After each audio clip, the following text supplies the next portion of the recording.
Mahigit 500 na pamilya ang nawala ng tahanan dahil sa sunog na nangyari sa Zamboanga City. Napabayaang kandila sa gitna ng brownout ang itinuturong sanhi ng insidente. Ang report ni Cyril Chavez ng GMA Regional TV 1 Mindanao.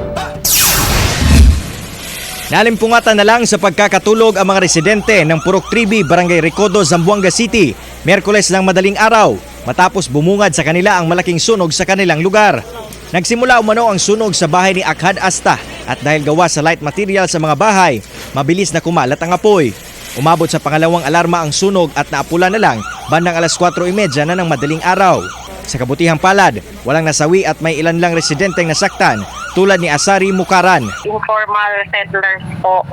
So lahat ng bahay doon mostly talaga are made of light material. So madali po yung pagkalat ng apoy. Sa inisyal na investigasyon ng Bureau of Fire Protection, lumabas na dahil sa naiwang kandila nagsimula ang sunog.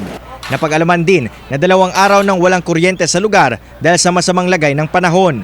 Sa kasalukuyan, patuloy ang profiling na isinasagawa ng mga kawani ng DSWDO sa mga nasunugan. Nabigyan na rin sila ng pagkain sa pamamagitan ng community kitchen.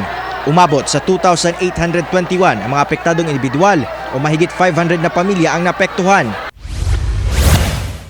Sa General Santos City, muntik nang maabo ang boarding house na ito sa Purok Bayanihan, Barangay San Isidro. Pero agad naapula ang apoy dahil nagbayanihan ang mga magkapitbahay upang mapigilan ang pagkalat pa ng sunog. Ayon sa may-ari na si Milagros Giang, sa tambakan ng mga damit sa gilid ng kanilang boarding house nagsimula ang sunog.